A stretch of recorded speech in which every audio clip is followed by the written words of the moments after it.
All right.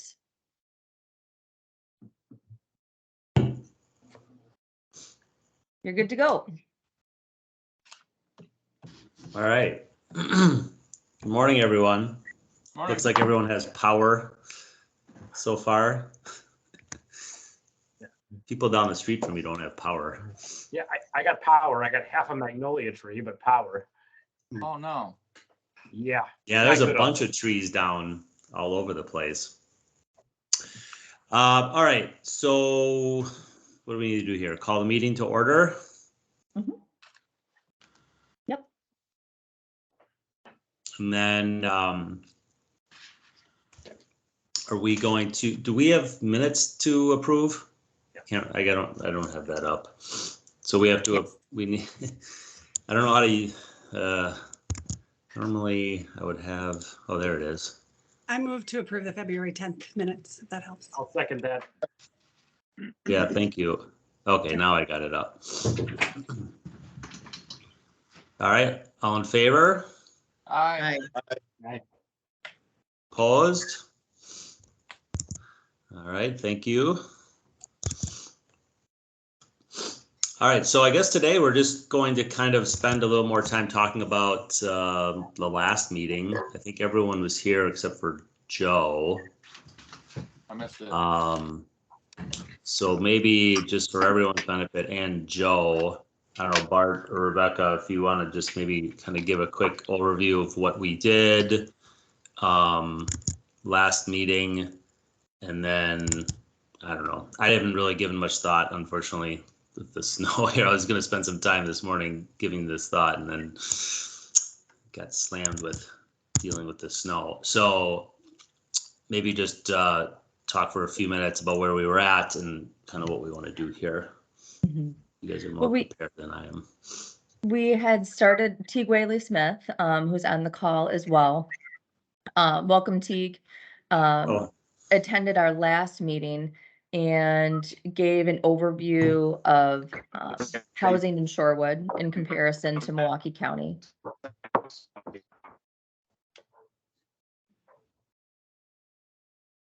Oh, sorry, I didn't know if someone was trying to talk. Was that teeth that's cutting out? I think people just need to mute, maybe. Yeah. I'm gonna mute so I'm not causing issues. Okay. So he provided a presentation about Shorewood in comparison to Milwaukee County in terms of housing. And there was discussion amongst the group of, we were on a path of looking at a rental offense approach. We'd had conversations with Milwaukee County. Milwaukee County has hired someone to develop relationships with landlords, which is what we in turn would also need to do. And they asked to give them some time. Teague has just let us know that he's at his home office and he just doesn't have internet at this time. Okay. So they've asked us to wait until this employee is onboarded and reconnect with them later in the spring to see when, based on the individual's onboarding, if there's synergy or some type of collaboration that we could work on together, because we don't have the bandwidth to have someone dedicated just on landlord relationships. But they were open to that discussion. And then there was, and anyone from the group can jump in, but I think that there was some sentiment from the group that said, hey, let's not rush to just take action for the sake of action, but let's think a little bit more about some of the other projects and initiatives that are happening at the same time within the Milwaukee County area. We have the Community Development Alliance actively working. We had some discussion about land trust and requesting the county potentially to take a lead in the land trust area, because that could be beneficial to all Milwaukee County communities, as opposed to going those roads alone, which have not been trailblazed yet, just because of our bandwidth and capacity. Then we also briefly touched on the fact that we have additional TIDs within the village, and that this group, we had talked about, and that's why it's on the agenda, the possibility of us recommending a policy to the village board to automatically extend TIDs when they close. So we plan for that from a financial pro forma perspective. Whether or not to proceed with that or to make that recommendation. So that's the number 2 item on the agenda.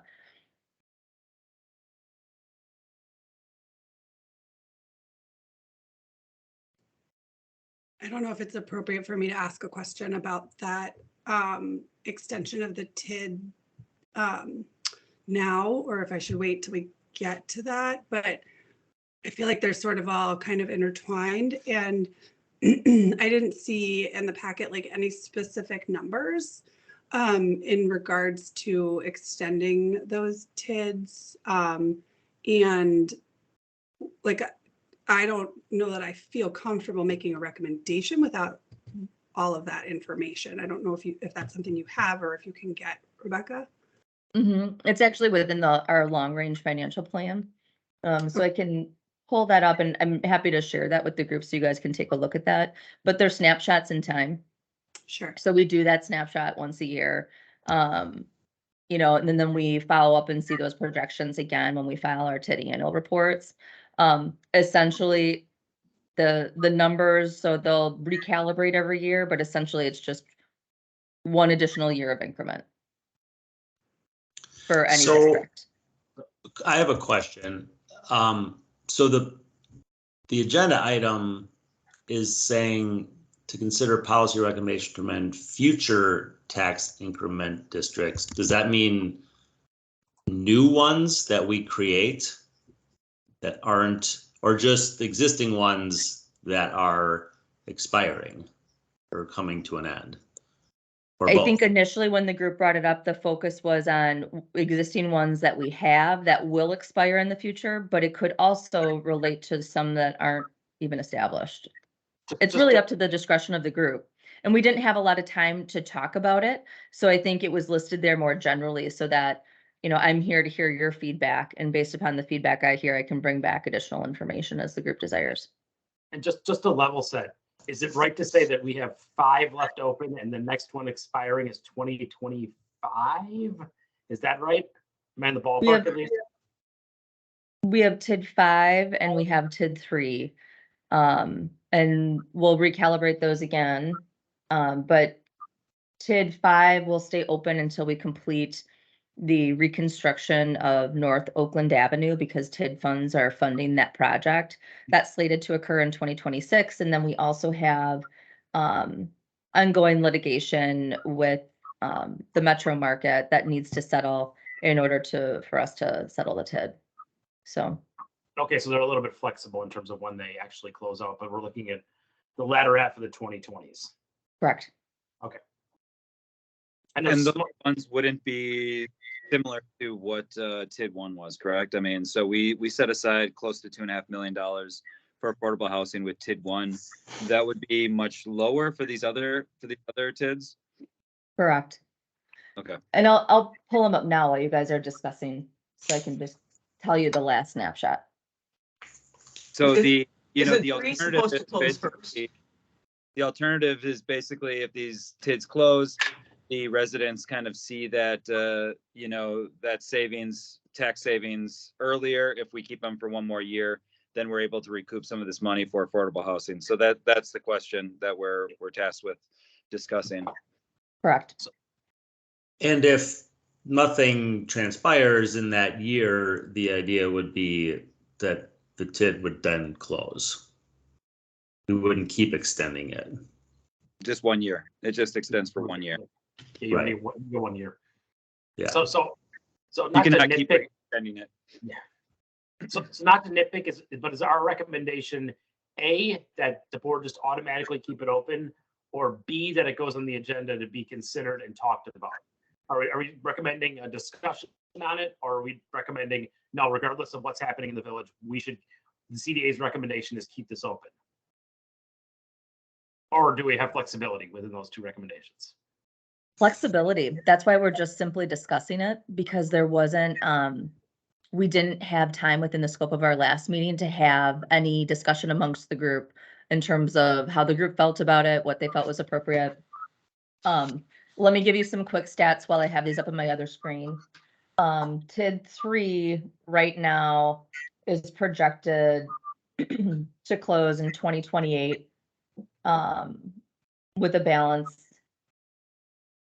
If it closes in 2028 with a balance of 153,000. We have TID 4 projected to close in 2028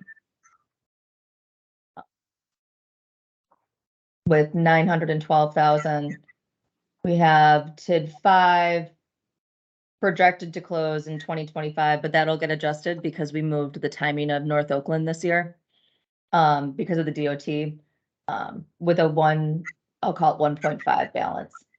But I also don't know the outcome of the Metro Market case. So Metro Market is part of TID 5, correct. and that one That likely was will. 1.5 million, Rebecca? Correct. Metro Market? So Right. if TID 5 is scheduled to close at 2025, are we extending it for the purposes of Oakland Avenue, or are we extending it and that's the only year we can extend it? No, so TID 5 will close when the projects within it have concluded. So that's not an extension, right? So what I'm looking at is just forecasting. When we talk about extensions, it's a formal resolution process that we do with the board. So right now we just monitor the financial capacity of the TID. One of the projects within the project plan is pavement replacement for North Oakland Avenue. That project was moved from 2025 to 2026 this year because the DOT moved Lake Drive from 2026 to 2025. Oh, And they are both, you can't do both in 1 year because they are the detour route for the other project. and doing Oakland Avenue is always part of TID 5? Or TID sort 5 of? and TID 5 funds public infrastructure improvements impacted by the development in that area. And we have defined the pavement replacement for North Oakland to be included within that and therefore funded through TID 5. Okay. Okay. Thank you. That No makes problem. sense. Think trustee Stokebrand. So those three balances adding up, that's the 2.5 million? Or we have another 2.5 million? TID 1 is 2.5 million. The So the TID 1 is close, 2.5. then in Okay. TID 1, that was close to 2.5 million. Yeah, those will be additional, the two that we're talking about. And TID 1 was supposed to close this year.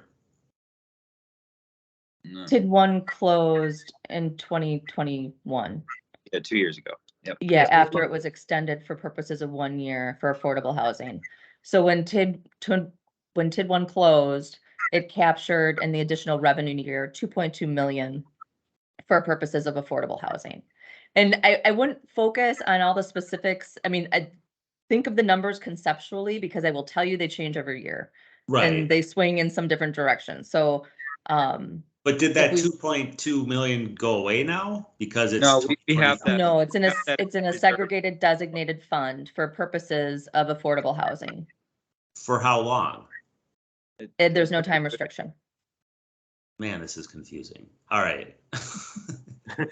Yeah, just think of it, it's basically sitting in a savings account, and we can supplement that savings account when the other TIDs close at the end of the decade, basically. So we have 2.5 is just sitting there, and we can get another 2+. Okay.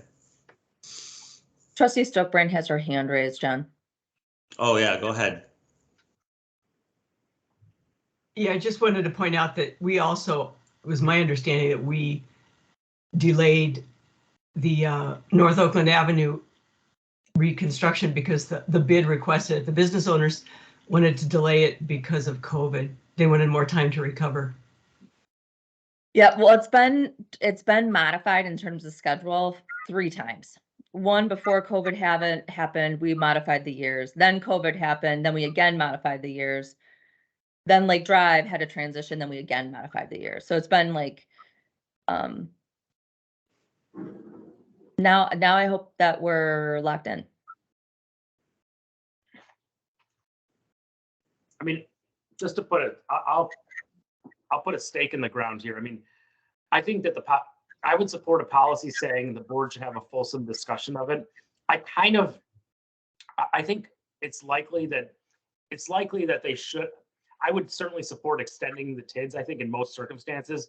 But given the craziness that the world has been through in the last 5 years, you just kind of never know what's on the horizon. So I don't want to say, regardless, the CDA recommends you always extend because something could happen. But I do think that we should have it kind of both noted in the financials and, at the time TID's closing, this is going to be like an agenda item, and it's going to be a broad discussion, and it's going to be something that it's important to discuss. That'd be my take on it. I would totally agree with Wes. I feel like we have to let, when we're talking about 2028, we probably have to let those, as much as I would like to say, let's just close, I'd love to say, once the TID closes, we're going to extend it for a year for affordable housing. But I really feel like we need to make, the current boards need to make those decisions, especially when you're looking at 2028. We have no idea what the climate's going to be like. And, I feel like it's probably, the best thing to do is to let those boards have those discussions. Yeah, I was thinking about this the other day when I was listening to a show. It was a podcast about affordable housing and about how affordable housing is very difficult to get done on many levels. And I was thinking about the fact that ultimately in this village, it feels to me like what the board could do, the strongest thing they could do, and I don't think they would, but the strongest thing they could do is come out with some sort of resolution saying they will support affordable housing if it's brought to them. Because that's the biggest thing that keeps affordable housing from getting done, is getting it approved.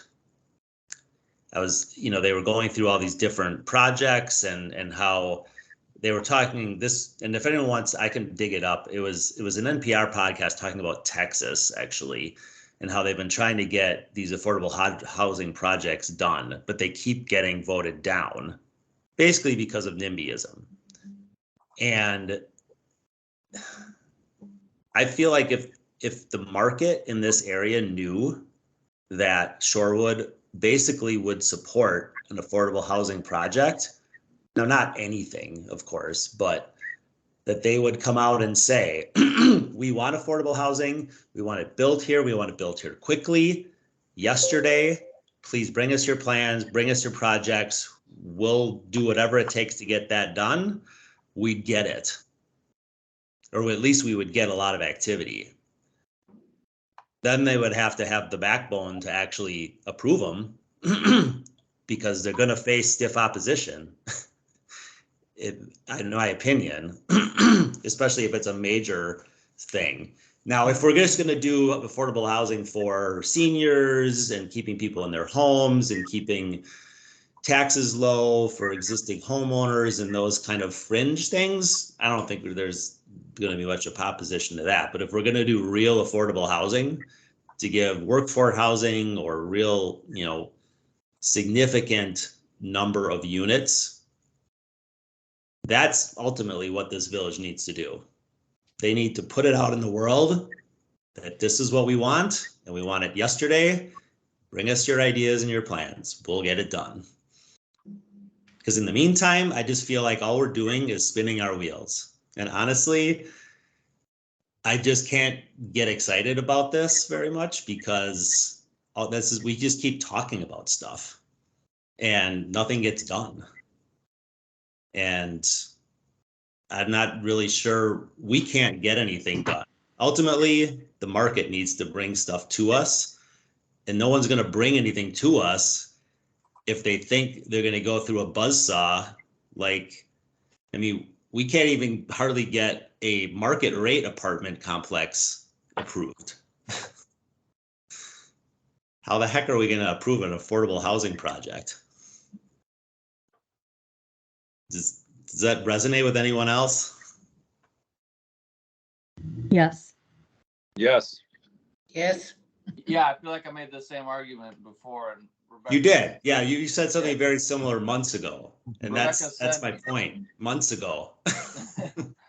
Rebecca said, I think that everyone she talks to, she constantly reiterates this point. we want Mhm. this, we will support it. But yeah, I don't disagree, John. Well, I don't say that we will support it. I say that this is a directive, right? We've done this, we've extended, right? Because I don't vote. And they know that, right? But ultimately, I, $2.5 million isn't going to get it done. well, that's, I think that's part of the conversation Another that kid is Teague gonna in get the it done. group was learning about in the last meeting. Yeah. I mean, that's the Well, and thing. You need more. also, I think what we learned when we were listening to, gosh, I forget his name, who came to speak to us. T.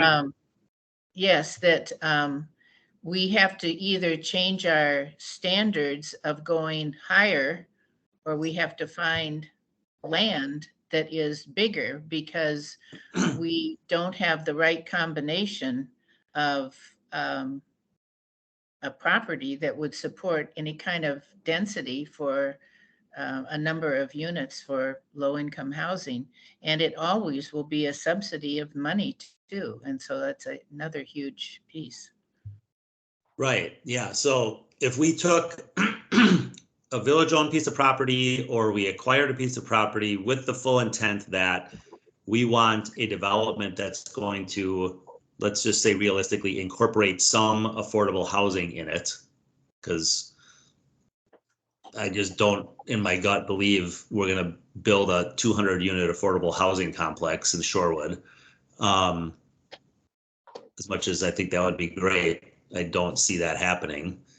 But either way, the board has to, if they really want to make this happen, they've got to do something a little more bold and concrete to do that. Hey, John, I don't know if you see it, both board members have their hands up, so. Oh, yeah, Kathy was sorry. first. Sorry, Kathy had her hand up first. Please, So I guess, please chime in, Kathy. can you hear me? Yeah. I guess, Yes. big bold statement.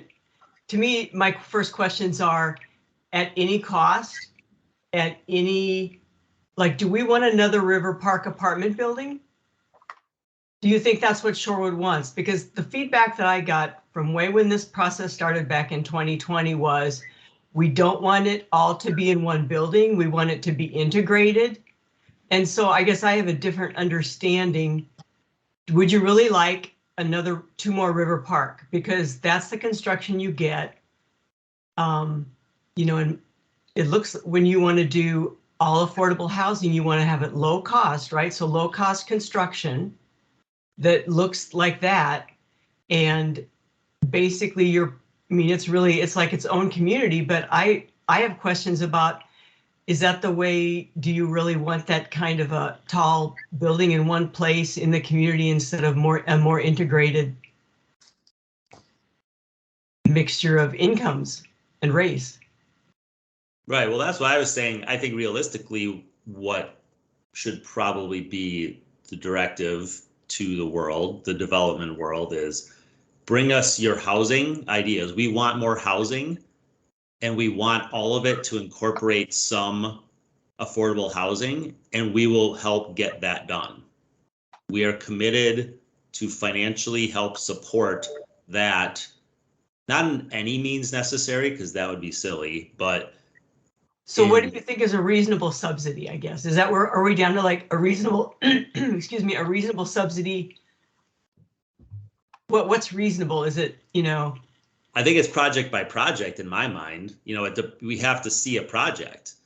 It depends on the site, it depends on the project, it depends on the economic climate, it depends on the interest rates at the time, so you can't project what the specifics are. All you can do, I think, as a board is say, whatever the climate is at the moment we get an amazing project, we will do everything in our power to get it done. And you don't think that the community knows that at large? The construction, the developer community doesn't know that Shorewood eager to. Oh. I don't think the perception of Shorewood is that it's a hotbed for building affordable housing. No. I mean, I guess, I know. I'm sorry. Yeah, go, Yeah, please, Yeah, chime in. before me. And Arthur, chime in too. You've had your hand up if you want to. Yeah. I mean, I think it's just this is the conversation we're supposed to be having right now. I mean, we're still so far away from actually having a plan or having consensus on a plan or direction that we want to go with this. We have such limited options in our village, and I think we really need these developers to come to us with projects and for us to be able to approve them, or say, we want to support this project.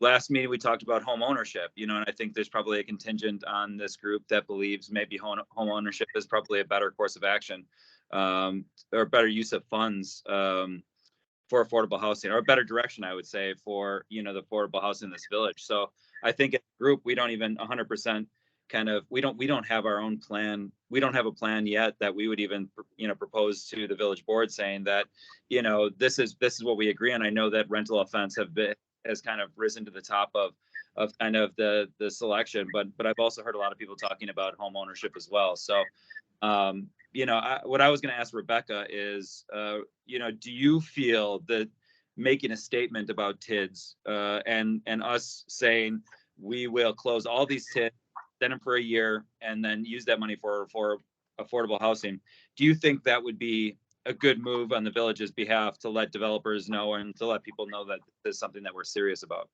Because if it's like that sort of symbolic gesture, then I may be more open to it, but but I feel like, what are your thoughts on that? Making that statement.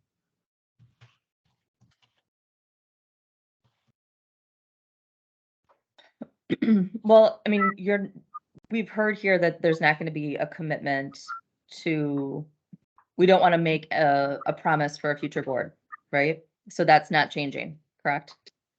So Well, you I can't guess I'm asking you, Rebecca, like, I mean, if you feel, I don't think there's an appetite for that, but I want to know your opinion. Do you feel like if we were to blanketly state that all of our TIDs are going to be, extended for affordable housing, do you think that makes a big enough statement in the community, the development community, for us to, for us to be sort of bigger players in that?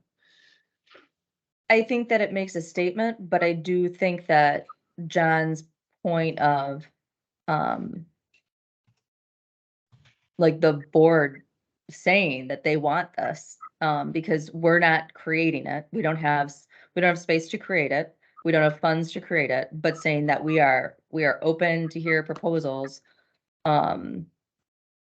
That's something that they could do because it's communication. Yeah. I know we talked about this with Teague, but is there something that we can do to apply, or is that, and I know he can't talk, so that's, I know I saw the messages about trying to dial in, but about applying for some of the tax credits, like how could we use that in combination with, like, that was, if I'm remembering correctly, at the end of the last meeting, like that's what will really get us places, is figuring out how to like get some tax credits and use that with the money that we have. Like, how does that need to happen, I guess? Well, and I think that's what I was referring to too, Jessica, is that he said that to have a tax credit project, we had to have a bigger footprint, and it either had to be a taller building because we can go up, but we can't go out, or a bigger space so that a developer could capture its costs for combining both affordable housing and market rate housing in one project. And we just don't have right now either the zoning that would permit it or the land that would give us that opportunity to have a developer put a proposal in that would compete with the other projects at the state and be able to get tax credits. I had a question. not to totally sidetrack this, but is there a discussion of offsiting out of the village, the public works program? Is that land owned by the village? Yes. That seems like an all around win to move where we park our trucks Mhm. to a toxic dump site 5 minutes away and take that most of the desirable land in Shorewood and offer it to a developer and put it back on the tax rolls. It'd be a net. Well, hey, welcome, Can I- Joe. Welcome. Welcome Um, to the conversation. Can I? Sorry, I missed all that. I mean- We had that one already. We did. No, we, no, we, like, it's touched just, on it's it. something that I feel like I talk about every day, and it's, it's interesting to hear more, more people hear about it and start thinking about the possibilities with that piece of land. Well, I've been down Can I- every rabbit hole of how to do this, and one of the things that like Tosa can do, because Tosa's massive and has land everywhere. We don't. That's like that's like. This I've is the looked at every last 3 opportunity. acres of potential developable land in Shorewood. And, I think while there's a lot of opportunities to keep those historic sort of buildings, there's also a back half to the space that could definitely be utilized for mixed income, affordable housing, possibilities. There's a lot of opportunity with that space. And it's just being parked at right now. I mean, I Yeah. like that idea a lot. And then it Well, gives we us have a land transfer finally. station there. It's being utilized. There's a lot going on in that space, especially our transfer station, which is kind of crucial for our trash service. So that's a Understood. part of the conversation. But whether we keep a transfer station at the new site or what. But I think you're right. That is a real gem down there and a real possibility. When you're looking at the bike path, you're looking at the oaks, you're looking at the I river. totally agree with this. There's just so much possibility. And it gives us another tool. We have land finally to offer. But And it's just $2.2 million. there is, Which- I mean, those buildings are considered historic buildings, I will just say. And I By who? think, well, those were built by the same builder who built the fire station, who is he built all of the arbories in the state of Wisconsin. I think that if there is some willingness to think about historic preservation in combination with a development, to me personally, and I think I know I'm not alone in this feeling from other residents, that's something that I think, the fire station, we did such a great job. We preserved the facade of that building and made it usable for the future. I'm not opposed to the idea of the DPW, but I want that to be part of the equation. Hey, Jessica, I think what I would propose is I think you definitely keep those buildings and create a community space, activate them from the community perspective. You look at what like Lakefront or what at the Collectivo at the Lakefront, what they did with that pump house. There's just so much opportunity because I think the Shorewood also needs more community spaces, event spaces. You've got the school right there. There's so much potential from a connector from that school down from the Oaks.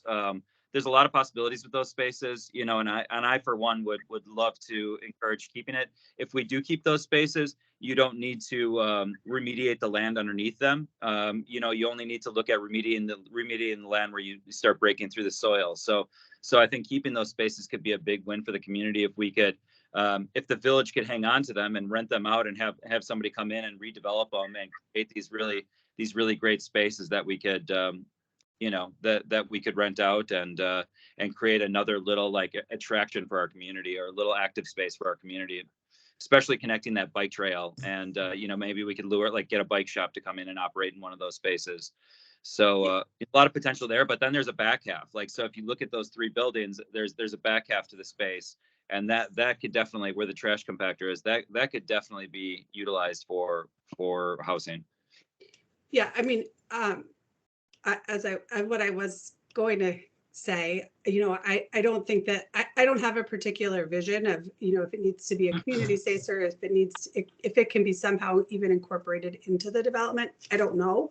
I'm just as we're talking about it, want to make sure that the conversation about those historic buildings are part of the dialogue. I'm not sure who we are to say that a bike shop's going to go in there. That's a private entity. There's no way for us to know that. And I don't know. A community space sounds lovely. We also still have some extra space over at the police station that hasn't been used and also is attached to the Oak Leaf Trail. So I think my biggest point was really just about the historic piece and the historic buildings that are on that site, and want to make sure that like, I'm on the Historical Society. I personally feel passionate about the history in Shorewood and want to make sure that if that is the direction that we go, that is a very important part of the dialogue with whatever developer that is from the get-go. So one thing I think people should keep in mind is that, going back to where I was saying earlier with making some sort of public declaration, let's just call it, is there are a lot more smart people out there who do this for a living, who I'm constantly amazed when I read an article in the newspaper, business journal about a new development, thinking, man, that's crazy. I never would have thought that could be done, but okay, that makes sense. You know, I think people say we don't have any land. Well, that's because we don't have any free land, empty land, although we do have a little bit.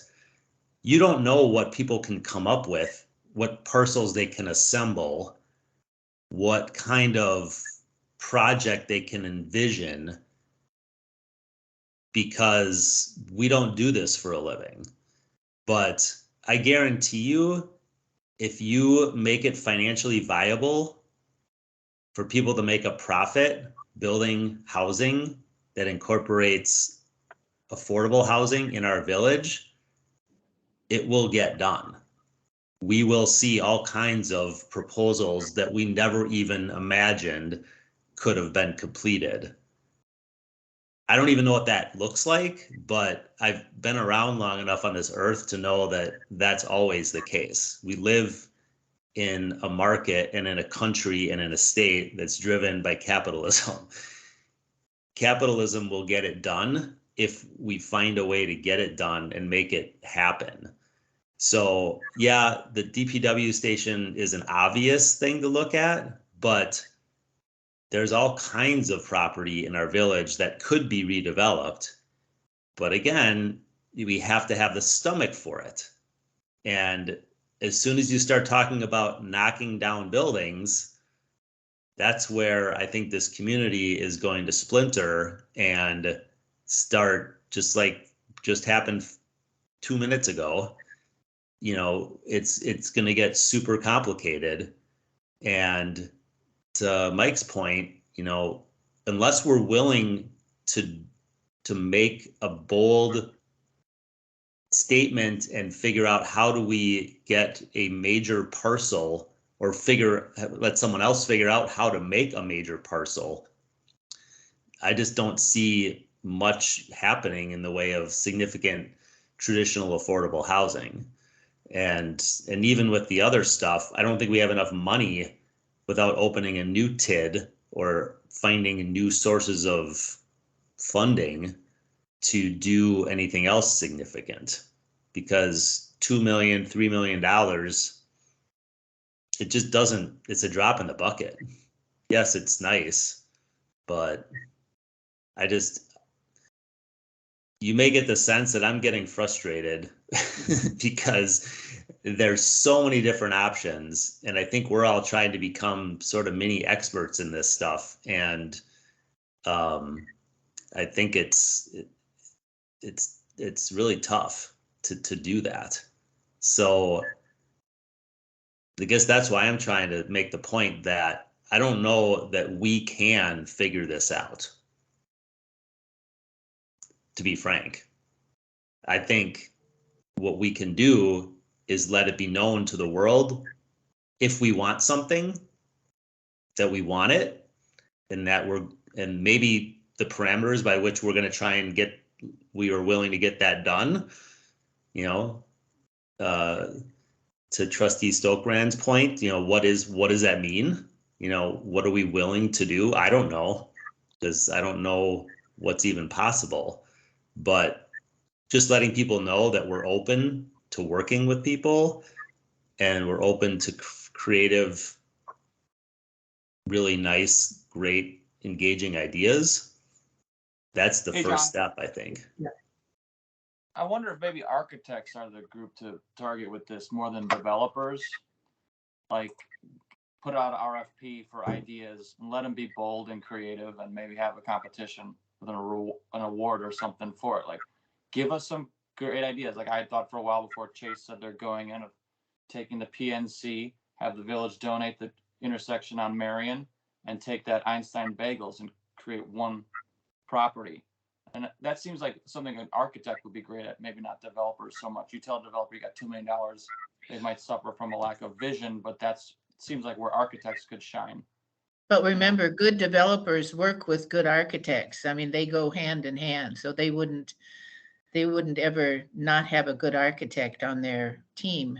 So It wouldn't, but a developer doesn't go to an architect and say, give me something imaginative and visionary, usually. no, but I think they're on their team already. So that when they are, deciding to put an investment someplace, one of the people on their team is one of their architects. It's somebody that they, rely on to help them do that good design that you're talking about.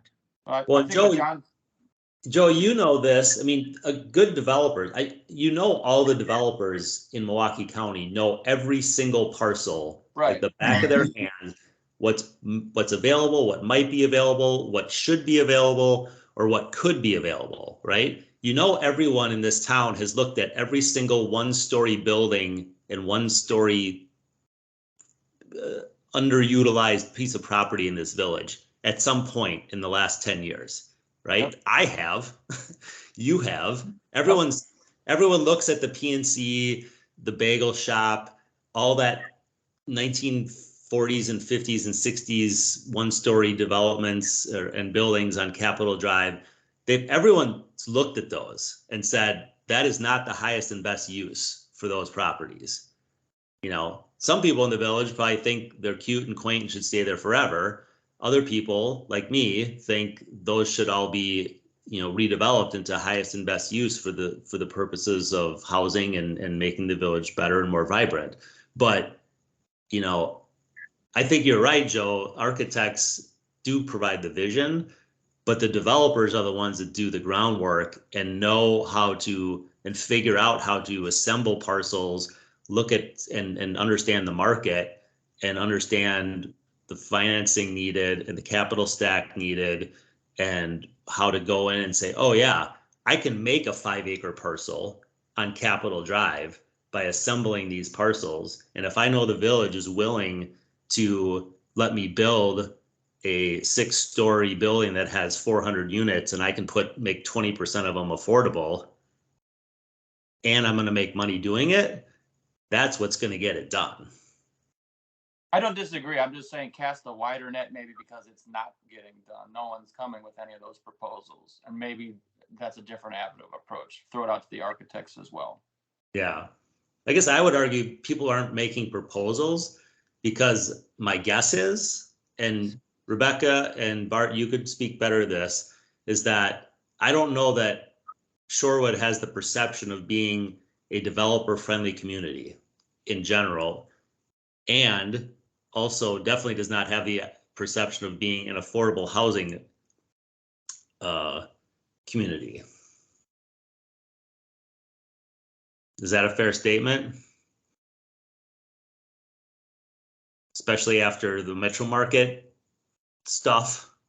I mean, speculative. So it's, all we can relay is what we hear, and that's who people who choose to engage with us in the conversation. So for the first 3 years I was here, we pretty much shut down to development. And it was because of public perception of working with Shorewood. Right. Now, it could be for any number of reasons. I'm not sure. But I think the logistics of Shorewood are still important to acknowledge, which is we have small sites. We don't have open available land. Sites do need to be consolidated and combined in order to generate a more significant number of units. And then, depending on the development, there may be challenges with neighboring areas. But it's also site specific. So, I mean, to say any one statement generally, it wouldn't Yeah. be fair. I just feel like, so this is kind of a weird thing to bring up because I was just in Canada a couple weeks ago. I was in Vancouver, and I was struck by the development that's going on there. Now, I realize Vancouver, Canada is not Shorewood, but I was floored with driving down these major streets that were all residential, like single family homes and the blocks are long. So there's probably 10, 15 single family homes on, or really small like apartment complexes on these blocks. And they were advertising on these blocks, new developments, like 400 unit apartment complexes. So someone had assembled at least 20, if not 40 different parcels over some period of time, and they were building new, and some of them actually were advertising that they were going to be affordable housing included in them. I wish I would have taken some pictures, but I was driving, so it wasn't really convenient. But I noticed this, and I just think that kind of stuff can be done. And I don't know what the climate is there. I don't know how the politics there are, but clearly someone is getting stuff done in those situations where a layperson might look at it and be like, oh, this is all developed. It's all houses, we're built out. No, it's not. Because one block has got a brand new, huge development on it, and the next block is 40 single family homes that's going to be turned into a housing development. So, anything can be done. It's just a matter of what we want and what our current board wants. So, I don't know. I think a part of it, as I said before, depends on how much subsidy do you want to provide and how much, what are you going to do, the margins for the developer, of course, are going to go where they can make money. And to Rebecca's point, we have small sites, we have high taxes, and now that we have our new commercial zoning code, Bart, could you tell us what effect will that have? It's very prescriptive, right? It is, but to the point of the conversation, zoning codes are not ever finalized, right? So if there is a need to make a change for a parcel or for a zone, that's an option. But yes, under the current new commercial zoning code, we capped the height of buildings as directed by the working group, plan commission, and board to be no higher than we currently allowed or previously allowed, so 4 and 5 stories. But those details, like I said, are never chiseled in stone. So yes, under the current code, things are prescriptive, but depending on what this board or future boards wants, those things could change. But there are areas where, the southeast corner of Oakland and Capitol is at 7 or 8 floors. I believe it's 8.5. 8.5 floors. So, and there's, surface parking and a lot of that space. So, that's a huge opportunity. We also have like a vacant lot with grass growing on North Oakland Avenue. And now we have a landlord who is a big landlord in the village who just bought more land in the village. So, how do you convince a landlord like that to do a development? Well, the margin's going to have to be pretty big for him, or he's not gonna. And I guess the thing that you come back to is the appetite for another TID. I saw Teague's comment about how we should make a statement that we would approve a new TID for affordable housing. I could be in favor of that depending on the site. If Public Works moves and we decide we want to do housing at that site, or if we wanted to do housing at, the southeast corner of Oakland and Capitol, I could support that. I'd need to know a little more, but I do think there's some TID fatigue, and the problem is some of the TIDs have not done well. I think there's a a real concern about what's happening at Harbor Chase. I don't know if it's a vicious rumor, but I heard all the Medicaid patients have been shown the door. So that hurts when the community hears about that, if that's true. And, taxpayers subsidize that development, and now they're putting Medicaid people, and then apparently the rents could go up because the Oaks changed hands.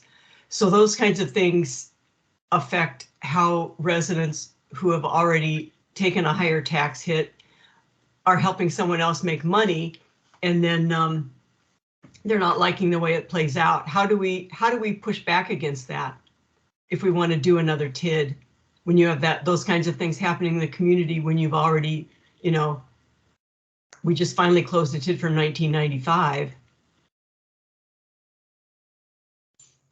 Is it Right. really let the buyer beware? Yeah, that's why I think the community has to either embrace it or decide, no, we're not doing that, So that's my recommendation. is the board figure out what they want and decide. So maybe then we can work on other things. Well, Because just if I could chime in real quickly, the issue for me is that you don't want something to come up that's so vanilla that it doesn't mean anything. Because I think there is support for kind of affordable housing and helping to drive this here, but you also don't want to commit yourself to something that's so kind of high level that you're like writing a blank check. I don't think the community would say. I don't think the community would support, like whatever's brought to us for affordable housing, we are approving no matter how much it raises your taxes or changes the landscape of the village. So the problem is you don't want to make it too fuzzy because that doesn't mean anything, but you also don't want to make it overly prescriptive in terms of we're going to write a blank check no matter what comes before us. You want to allow this board and future boards discretion to make choices. But I mean, conceptually, I agree that it would be nice to have kind of a statement of support, but I think you got to figure out the balance there.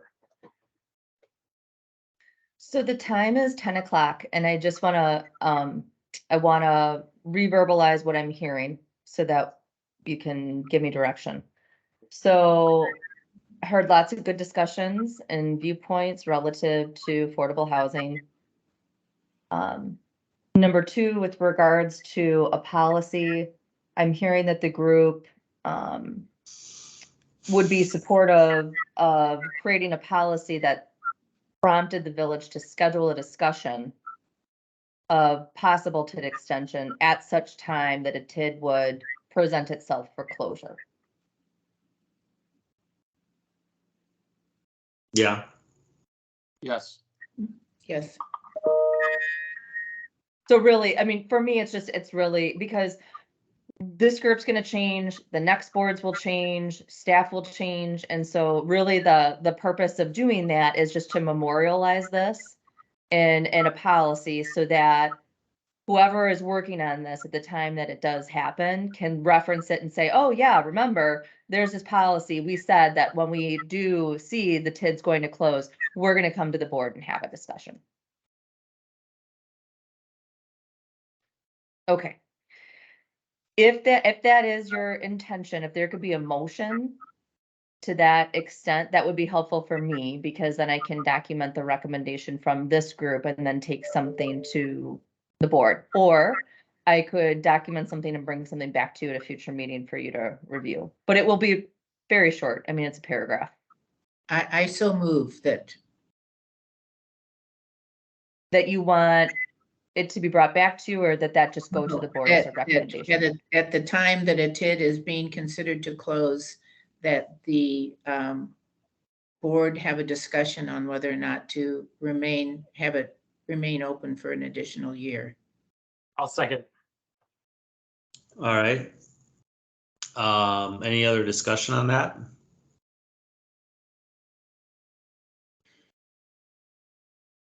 Well, all in favor of that motion? Aye. I Aye.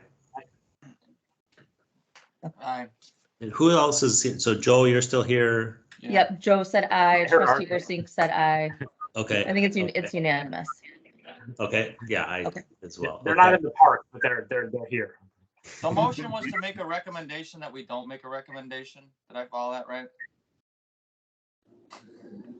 Well, I have a little bit more Then we just positive let spin on that, happiness Joe. Stance this motion. My. Rebecca's spin on gonna that word is- that right. Yeah, it's gonna Figure out how to be a word that. recommendation to prompt whoever The the future leaders of board the to do their job. village are at that time to convene for a discussion when we have a more affirmative financial forecast that a TID may come to closure. And if they disobey us, Well, that type of language won't be in there, but Why would they not, why would they not want a discussion? I don't know. It's just to ask them to consider, right? Right. Right. I'm sorry, Vern, I have to drop for a work meeting. I was supposed to drop 5 minutes ago, so my apologies. thank you for staying for the vote, Wes. Thanks, Sure. Wes. Thanks, everyone. Stay warm. Yeah. I think it finally stopped snowing, if anyone cares. Is there It any hasn't? other discussion? Oh, no, it with- hasn't. For the group? Relative to the information for item 2 that we heard from Teague at the last meeting? Well, I guess the only thing I would say is, I mean, I thought the conversation last meeting was great. I learned a lot.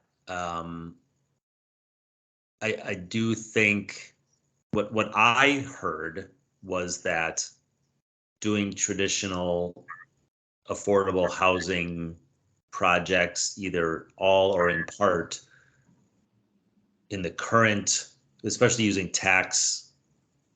affordable housing tax credits, is going to be challenging for us as a village. Not impossible, but it's going to take someone with some real vision and some deep pockets and some real initiative to make that happen. And that's kind of where I came down on my discussion here about, let's at least let the people who do this for a living and who are really smart about it come up with some ideas and bring the village ideas. We don't have to approve anything. The board doesn't have to approve anything, but we can't approve anything if we never get a proposal. And going to our existing developers like we did with Three Leaf, which it was a good try, but trying to get someone to put affordable housing in a project that's already approved and under construction is probably not the way to get this done. We need someone coming in with a project that says, hey, we heard you guys want this. We think we've got a cool project that's gonna work well and mesh with what you want and fit into the village. And maybe it actually meets the new zoning code, or maybe the zoning code needs to be tweaked, but maybe the board's willing to do that because it's such a unique, interesting way of using a parcel or parcels that it gets us something we don't have. You don't know until you have something to look at. So to me, this committee would be a lot more interesting if we had a bunch of projects to be looking at, rather than talking about theoretically how we might get something done maybe someday in the future. And the only thing I would add to that, John, is that it just seems like we need to have even more of a commitment from our committee and the board to even go down that path, because developers spend money right at the get-go just to even bring an idea to us. And so you have to be really serious, or you're leading them on and they, then get really upset with the village. Well, they're not really serious and we're not going to spend money there. So it really is a pretty serious commitment that the village has to make, I think. Right. So it starts with the board and then it filters down to the staff. So Bart and Rebecca need to be able to sit down with people that come in and say, yeah, you know what? We have the backing. At least this, okay, yeah, developer, this I can see working. or developer, nope, you're not even close. Right. Come back. Don't spend any more money on this, because right now, I don't think we have the ability to do that. I don't think staff has the ability to do that. I don't think the board has the ability to do that. I don't think, other than the nebulous, we like affordable housing in theory, Right. which isn't going to get us very far.